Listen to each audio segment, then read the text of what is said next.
Hello guys! Kumusta kayo? Good morning sa inyo. Tayo ho ay samahan nyo ako magluto ng aring tawag din aring chicken feet, tinola. Dahil ito ang ating kakainin ngayon. Agahan ko ito at yung asawa ko ay kumain na. Nagluto siya ng pizza.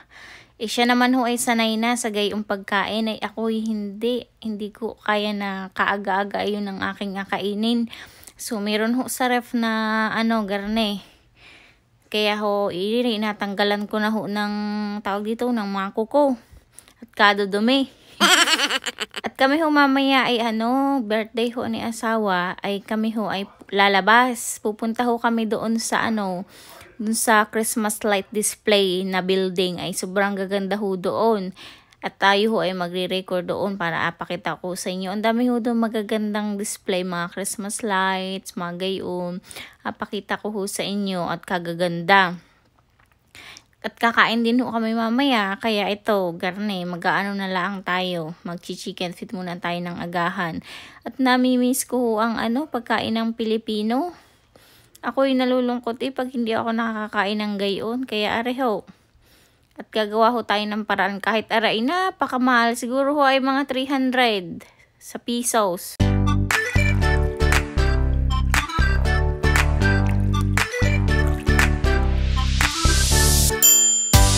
Aray na ho ang ating chicken feet. At talaga namang amoy pa lang ay anong sarap na, natatakam na ako Nilagyan ko nga pala ho aray ng onion spring para pampaano ng amoy, pampabango.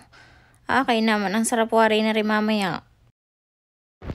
Tara guys, samahan nyo kumain. Kakatapos ko lang magluto at hindi na ako makapaghintay na kainin itong aking chicken feet.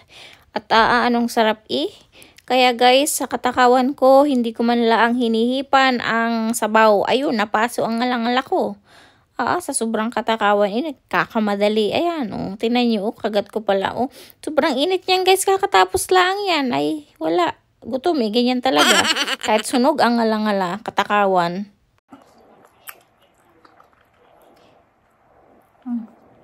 Sarap nito guys.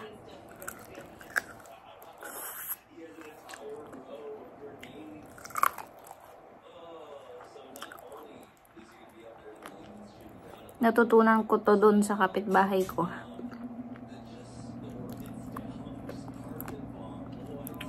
Shout out kay Shout out kay Ate Rhea, yung kapitbahay ko. Tinuruan niya hindi ko alam, pwede pala tong itinola. Ang sarap.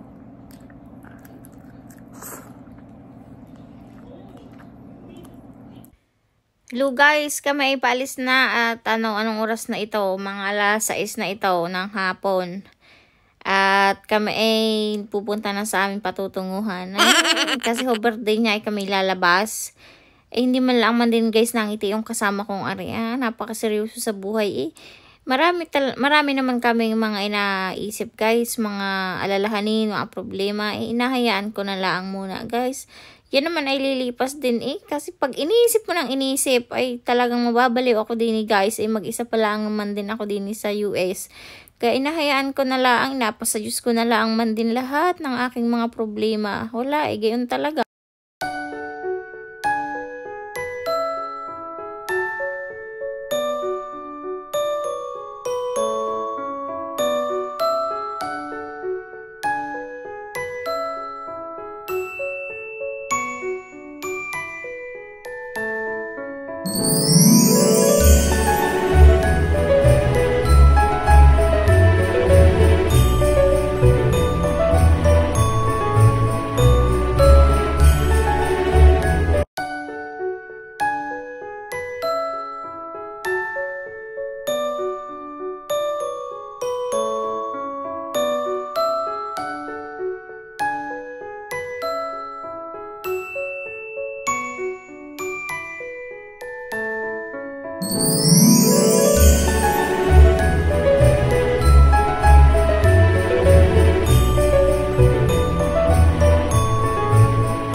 guys, pauwi na po kami and nakakapagod ang gumala. Kaya dadaan kami ngayon sa bilihan ng pagkain at kami ay gutom na, hindi pa kami nakakain. Simula kanina yung paalaang ng manok.